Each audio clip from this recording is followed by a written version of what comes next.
Praise the Lord. இயேசு கிறிஸ்துவின் நாமத்தினால் உங்கள் அனைவருக்கும் என்னுடைய அன்பின் வாழ்த்துக்களை தெரிவித்துக் கொள்கிறேன். ஹல்லேலூயா. கர்த்தர் இன்றைக்கு நம்மளோட கூட இருக்கிறார். ஏசப்பா உயிர்த்தெழுந்தார், நம்மளோட கூட இருக்கிறார். அவர் எப்பொழுதுமே நம்மளோட கூட இருந்து பெரிய காரியங்களை செய்கிற தேவன். அவர் உங்களுக்காக, எனக்காக அவர் நம்ம மத்தியில வாசம் செய்கிற தேவன். ஹல்லேலூயா. ஏசப்பா மரணத்தை ஜெயித்தார், அப்படிதானே? மரணத்தினால அவரை ஜெயிக்க முடியும்னு சொல்லி நிறைய பேர் அவங்க நினைத்தார்கள். ஆனா எல்லாருடைய நினைப்பும் தோற்று போயிருச்சு. கடைசியில மரணத்தை இயேசு ஜெயித்தார். ஹல்லேலூயா. ஏசப்பாவால எப்படி ஜெயிக்க முடிஞ்சது தெரியுமா? ஏனென்றால் அவர் சர்வ வல்லமை உள்ள தேவன். அவருக்குள்ள அவ்வளோ ஒரு வல்லமை இருந்தும் அவர் மரிக்கிறதுக்கு தன்னை ஒப்பு கொடுத்தார். மூன்றாவது நாள் அவர் உயிர்த்தெழுந்தார். ஹல்லேலூயா. இன்றைக்கு உங்களுடைய வாழ்க்கையிலும் அநேக காரியங்கள் மரித்து போனது போல இருக்குது, அப்படிதானே? இன்றைக்கு இயேசு சொல்லுகிறார் அவர் எல்லாவற்றையும் உயிர்ப்பிக்க போகிறாராம். ஹல்லேலூயா. இன்றைக்கு உங்களுடைய வாழ்க்கையில முதலாவது உங்களுடைய ஆவிக்குரிய வாழ்க்கை மரித்து போனது போல இருக்குது, அப்படிதானே? நிறைய நாட்கள் பாரத்தோட ஜெபம் பண்ணீங்க. இன்னைக்கு ஜெபிக்கிறதுக்கு அந்த பாரமே இல்லாம சோர்ந்து போயிருக்கிறீங்க. உங்களை சுற்றி இருக்கிற சூழ்நிலைகள்னால ஜெப பாரமே எனக்குள்ள இல்லை அப்படின்னு சொல்லி நீங்க சோர்ந்து போயிருக்கிறீங்க. சில சமயம் நல்லா நம்ம ஜெபித்து கொண்டு இருப்போம். வாழ்க்கையில சில பாவங்கள், சில ஏசப்பாக்கு பிடிக்காத சில காரியங்கள் செய்ததுனால நம்மளால ஜெபிக்க முடியாம, அந்த பாரம் நமக்குள்ள இல்லாம, ஜெபிக்கிற பாரம், ஆத்தும பாரம் நமக்குள்ள இல்லாம, ஜெபிக்க முடியாம, ஏசப்பாவோட பேச முடியாம ஏதோ ஒரு குற்ற மனசாட்சியில வாழ்ந்து கொண்டிருப்போம். மரித்து போனது போல என்னுடைய வாழ்க்கை இருக்கு, என்னுடைய ஆவிக்குரிய வாழ்க்கை மரித்து போனது போல இருக்கு. நான் இனி எப்படி எழும்பி நான் பிரகாசிக்க போறேன்னு சொல்லி எனக்கு தெரியல, வெளியே யாருக்கிட்ட என்னால இதை ஷேர் பண்ண முடியலன்னு சொல்லி சோர்ந்து போயிருக்கலாம். இன்றைக்கு இயேசு உங்களை பார்த்து சொல்லுகிறார், அவர் உயிர்ப்பிக்க போகிறார். மரித்து போனது போல இருக்கிற உங்களுடைய ஆவிக்குரிய வாழ்க்கையை உயிர்ப்பிக்க போகிறார். ஹல்லேலூயா. ரெண்டாவது, சிலருடைய வாழ்க்கையில் அவங்களுடைய குடும்பத்தின் சூழ்நிலைகள், குடும்பத்தின் நிலைமை மரித்து போனது போல இருக்கும். அவங்க குடும்பத்துல எப்ப பார்த்தாலும் வறுமையினால அவங்க கஷ்டப்பட்டு கொண்டு இருப்பாங்க. குடும்பத்துல எப்ப பார்த்தாலும் பிரச்சனைகள், போராட்டங்கள் மத்தியில் அவங்க வாழ்ந்து கொண்டு இருப்பாங்க.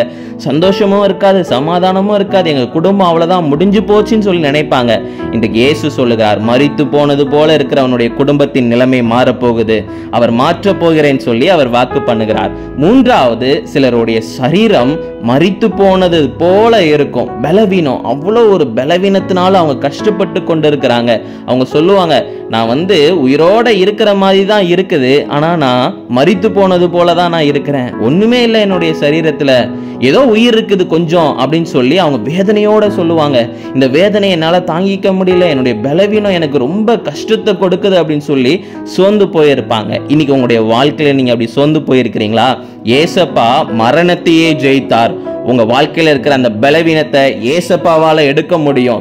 இன்றைக்கு மரித்து போனது போல இருக்கிற உங்களுடைய சரீரத்துல ஏசப்பா ஜீவனை கொடுக்க போகிறார், ஒரு புதிய பலனை கொடுக்க போகிறார். ஏசப்பா உங்களை உயிர்ப்பிக்க போகிறார். ஹல்லேலூயா.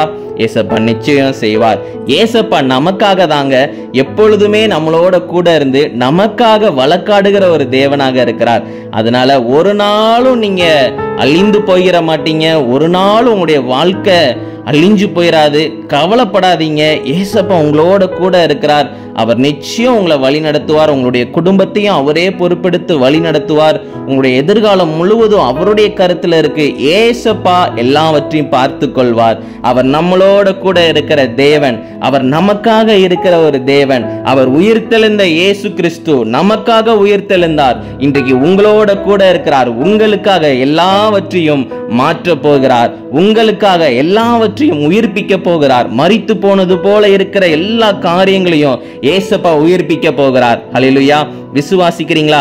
விசுவாசத்தோட ஜெபம் பண்ணுங்க. நிச்சயம் ஏசப்பா இந்த நாள்ல ஒரு பெரிய அற்புதங்களை செய்ய போகிறார். நம்ம எல்லாரும் கண்களை மூடி நம்ம ஜெபிக்கலாமா?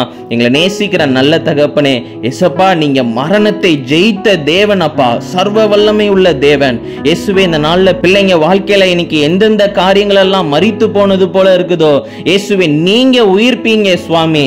ஆண்டவரே நீங்க மாற்றுங்கப்பா, உங்களால முடியும் ஏசப்பா, உங்களால முடியும்பா. இந்த நாள்ல தகப்பனே ஏசப்பா, நீங்க ஒரு அற்புதத்தை செய்யுங்க. விசுவாசத்தோட கேட்கிற பிள்ளைங்க ஒவ்வொருத்தவங்களுடைய வாழ்க்கையிலும் நீங்க ஒரு அற்புதத்தை செய்யுங்கப்பா. நீங்க அப்படியே செய்ய போற கிருபைக்காக நன்றி செலுத்துகிறோம் அப்பா. நீங்க மகிமைப்படுங்க, எங்களை தாழ்த்துறோம், வெறுமையாக்குறோம். இயேசுவின் மூலம் ஜெபிக்கிறோம் எங்கள் ஜீவனுள்ள நல்ல பிதாவே. ஆமேன், ஆமேன், ஆமேன். உங்கள் அனைவருக்கும் ஈஸ்டர் தின வாழ்த்துக்களை தெரிவித்துக் கொள்கிறேன். உயிர்த்தெழுந்த இயேசு உங்களுடைய வாழ்க்கையை உயிர்ப்பிக்க போகிறார். இந்த நாள்ல விசுவாசத்தோட இருங்க, எதிர்பார்ப்போட ஏசப்பா கிட்ட கேளுங்க. நிச்சயம் உங்க வாழ்க்கையில அற்புதங்களை செய்வார். கர்த்தர் உங்களை ஆசீர்வதிப்பாராக. ஆமேன், ஆமேன், ஆமேன்.